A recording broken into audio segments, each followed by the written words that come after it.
SIR হিয়ারিংয়ে এবার বাতিল করা হয়েছে অ্যাডমিট কার্ড।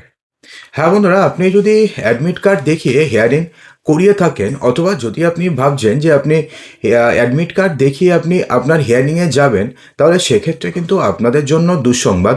তার কারণ এবার এসআইআর হিয়ারিংয়ে যদি আপনি অ্যাডমিট কার্ড দেখান, তাহলে সেক্ষেত্রে সেই অ্যাডমিট কার্ড দিয়ে আপনি কিন্তু আর হিয়ারিং পার করতে পারবেন না।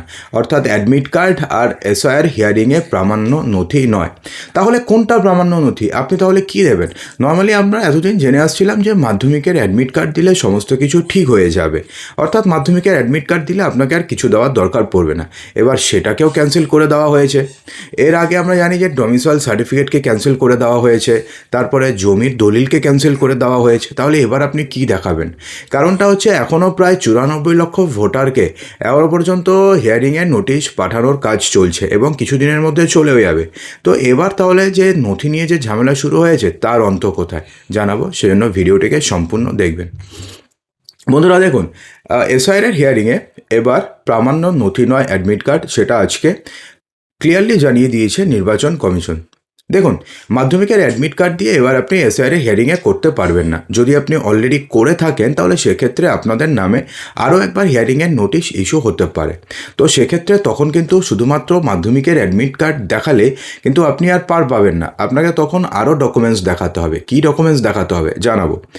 দেখুন, আমরা কমিশনের নির্ধারিত যে ডকুমেন্টসগুলো ছিল, সেখানে বলা হয়েছিল যে মাধ্যমিকের অ্যাডমিট নয়, মাধ্যমিকের সার্টিফিকেট যদি আপনি দেখাতে পারেন, তাহলে সেক্ষেত্রে আপনি সেটাকে প্রামাণ্য নথি হিসাবে দেখাতে পারবেন এবং সেটা দিয়ে আপনি ছাড় পেয়ে যাবেন। অর্থাৎ সেটা দেখালে আপনাকে আর কিছু দেখানোর প্রয়োজন পড়বে না। কারণটা হচ্ছে মাধ্যমিকের মার্কশিট যেটা রয়েছে, সার্টিফিকেট যেটা রয়েছে, সার্টিফিকেটের মধ্যে পরিষ্কার ডেট অফ বার্থ উল্লেখ করা থাকে। তো সেরকমভাবে অ্যাডমিট কার্ডেও ডেট অফ বার্থ উল্লেখ করা থাকে। তো সেক্ষেত্রে অ্যাডমিট কার্ড দিয়ে যাতে প্রামাণ্য নথি হিসেবে যাতে গ্রহণ করা হয়, এই নিয়ে দিল্লির নির্বাচন কমিশনকে চিঠি দিয়েছিল পশ্চিমবঙ্গের সিইও দফতর। কিন্তু পশ্চিমবঙ্গের সিইও দফতরের সেই চিঠির উত্তরে এবার দিল্লির নির্বাচন কমিশন স্পষ্টভাবে জানিয়ে দিয়েছে যে যদি আপনি শুধুমাত্র অ্যাডমিট কার্ড দেখান, তাহলে সেই অ্যাডমিট কার্ড দিয়ে আপনি কিন্তু এসআইআর হিয়ারিং পার করতে পারবেন না। তার কারণ অ্যাডমিট কার্ড প্রামাণ্য নথি নয়। তার পরিবর্তে কি প্রামাণ্য নথি? মাধ্যমিকের যদি মার্কশিট বা সার্টিফিকেট, মার্কশিট নয় শুধুমাত্র সার্টিফিকেট যদি আপনাদের কাছে থাকে, তাহলে সেক্ষেত্রে সেটা প্রামাণ্য নথি হিসাবে গ্রহণ করা হবে। এর আগে আমরা জানি যে 2010 সালের আগে ইস্যু করা যেই সমস্ত ওবিসি সার্টিফিকেটগুলো রয়েছে, 2010-এর আগে ইস্যু করা সেই সমস্ত কিছু ভ্যালিড।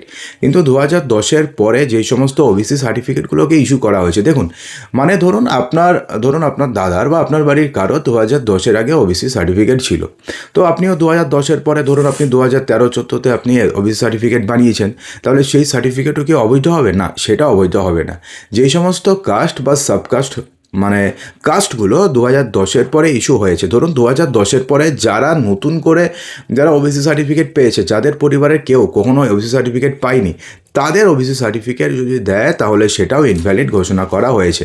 তার কারণ আমরা সবাই জানি যে কলকাতা হাইকোর্ট কিন্তু সেই সমস্ত ওবিসি সার্টিফিকেটগুলোকে ক্যান্সেল করে দিয়েছিল, কারণ সেই সমস্ত কাস্টগুলো অনেক দেখা গেছে যে সেগুলোকে ইনভ্যালিড বলা হয়েছিল, যেটা বলেছিল কলকাতা হাইকোর্ট। ঠিক তেমনি এবার নির্বাচন কমিশন বলেছে অলরেডি যে সেই সমস্ত ওবিসি সার্টিফিকেট দিয়ে আপনি কোনোভাবেই এসআইআর প্রক্রিয়া পার করতে পারবেন না। কিন্তু আপনার ওবিসি সার্টিফিকেট যদি 2010 সালের আগে হয়, অর্থাৎ আপনাদের পরিবারের যদি কেউ 2010 সালের আগে ওবিসি সার্টিফিকেট পেয়ে থাকে এবং তার জন্য যদি আপনি 2010-এর পরে পেয়ে যান, তাহলে সেক্ষেত্রে সেটা ভ্যালিড। এছাড়া এসসি এসটি সার্টিফিকেট তো অলরেডি ভ্যালিড, সেক্ষেত্রে কোনো ডেটের কোনো ব্যাপার নেই যে 2010-এর পরে ইস্যু হওয়া 2025 কোনো ইস্যু নেই। এসসি সার্টিফিকেট সবসময়ের জন্য সেটা একটা ভ্যালিড ডকুমেন্টস। এছাড়া যদি আপনাদের কাছে 1970 হোক, 1930 হোক, 1950 হোক, যে কোনো সনের যদি আপনাদের কাছে জমির দলিল থাকে না, তাহলে সেক্ষেত্রে জমির দলিল দেখিয়েও কিন্তু আপনি কোনোভাবে কিন্তু আপনি এসআইআর হিয়ারিংটাকে পার করতে পারবেন না, কারণ জমির দলিলও প্রামাণ্য নথি নয়, সেটাও বলে দিয়েছে নির্বাচন কমিশন। এছাড়া ডোমিসাইল সার্টিফিকেট বলতে যেটা বোঝায় এবং নির্বাচন কমিশন যেটা রাজ্য সরকার কর্তৃক প্রদত্ত স্থায়ী বাসিন্দা শংসাপত্র যেটা বলেছে, নির্বাচন কমিশন বলেছে যে দুটো কিন্তু কমপ্লিটলি আলাদা। সেজন্য এটা দেখিয়ে কিন্তু আপনি পাবেন না, পাবেন না, অর্থাৎ ডোমিসাইল সার্টিফিকেটও অ্যাকসেপ্ট হবে না। তাহলে সেক্ষেত্রে তাহলে কী কী অ্যাকসেপ্ট হবে? দেখুন, আপনি যদি কেন্দ্রীয় সরকারি কর্মচারী হয়ে থাকেন, যদি আপনি রাজ্য সরকারি কর্মচারী হয়ে থাকেন, তাহলে কেন্দ্রীয় সরকার অথবা রাজ্য সরকার কর্তৃক আপনাকে যে আই কার্ড দিয়েছে সেই আই কার্ড দেখালে হয়ে যাবে। এছাড়া যদি আপনি পেনশন প্রাপক হয়ে থাকেন তাহলে তো আপনাদের কাছে একটা পিপিও রয়েছে, তো সেই পিপিও দেখালে হয়ে যাবে। যদি 1987 সালের 1 জুলাইয়ের আগে যদি আপনাদের কোনো ব্যাংকে যদি কোনো অ্যাকাউন্ট থাকে, ব্যাংকের বই থাকে, অথবা পোস্ট অফিসের বই থাকে, অথবা এলআইসির যদি কোনো পলিসি করা থাকে, তাহলে সেটা দিলেও হয়ে যাবে। যদি আপনাদের কাছে বার্থ সার্টিফিকেট থাকে, বার্থ সার্টিফিকেট দেখালে হবে। দেখুন, শিক্ষাগত শংসাপত্র এক্ষেত্রে মাধ্যমিকের শুধুমাত্র সার্টিফিকেটটিকে প্রাধান্য দেওয়া হয়েছে। যদি আপনি বলেন যে উচ্চ মাধ্যমিকের দিলে হবে কি না, সেটা জানি না, সেটা নিয়ে কিছু বলা হয়নি। আপনি যেহেতু উচ্চ মাধ্যমিকের সার্টিফিকেট মার্কশিট আপনাদের কাছে রয়েছে, তো আপনি তো মাধ্যমিক নিশ্চয়ই দিয়েছেন, তো সেক্ষেত্রে উচ্চ মাধ্যমিক হবে কি হবে না, গ্র্যাজুয়েশন হবে কি হবে না, সেটা আপনার জানার দরকার নেই। আপনি মাধ্যমিকের সার্টিফিকেট নিয়ে যাবেন, ব্যাস, আর কিছু দিতে হবে না, মাধ্যমিকের সার্টিফিকেট নিয়ে যাবেন। ঠিক আছে, এবার আসছি, যদি আপনাদের কাছে জন্ম শংসাপত্র থাকে, যদি আপনাদের কাছে স্থায়ী বাসিন্দা শংসাপত্র থাকে, যদিও পশ্চিমবঙ্গের ক্ষেত্রে ডোমিসাইল সার্টিফিকেট দিলে হবে না, কারণ এটা কিন্তু অলরেডি মানা করে দিয়েছে নির্বাচন কমিশন। এছাড়া যদি আপনাদের কাছে বন অধিকার শংসাপত্র থাকে, অথবা রাজ্য সরকার কর্তৃক প্রদত্ত যদি আপনাদের কাছে জমির শংসাপত্র থাকে, এছাড়া যদি আপনাদের কাছে এনআরসি সার্টিফিকেট থাকে, যেটা অলরেডি শুধুমাত্র আসামের ক্ষেত্রে প্রযোজ্য এবং পশ্চিমবঙ্গে বেশ কিছু জনকে এনআরসি সার্টিফিকেট দেওয়া হয়েছে, সেক্ষেত্রেও হয়ে যাবে, অর্থাৎ সিএ সার্টিফিকেট যেটাই বলুন আপনি, জাতীয় নাগরিক পঞ্জি, তো সেটা দেখালেও হয়ে যাবে। তো এবার আসছি না, এবার হচ্ছে যদি আপনাদের বিহারের এসআইআরের শংসাপত্র যদি আপনাদের কাছে থাকে, তো সেটা দিলেও হয়ে যাবে। অর্থাৎ এই হচ্ছে ডকুমেন্টস, এবং আধার কার্ড রয়েছে। আধার কার্ড হচ্ছে আপনাদের পরিচয়পত্র হিসাবে, শুধুমাত্র আপনি আধার কার্ড ব্যবহার করতে পারবেন, অন্য কাজে নয়। তো এই সমস্ত কিছু দিলে হবে। তাহলে মোদ্দা কথা কী হলো, আপনাদের মাধ্যমিকের অ্যাডমিট কার্ড দিলে হবে না।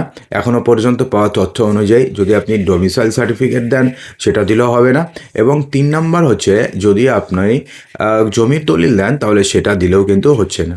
তো বন্ধুরা, আশা করব যে ভিডিওটিতে আপনাদের সমস্ত কিছু বোঝাতে পেরেছি। ভালো লাগলে লাইক করবেন, শেয়ার করবেন এবং চ্যানেলটিকে সাবস্ক্রাইব অবশ্যই করবেন।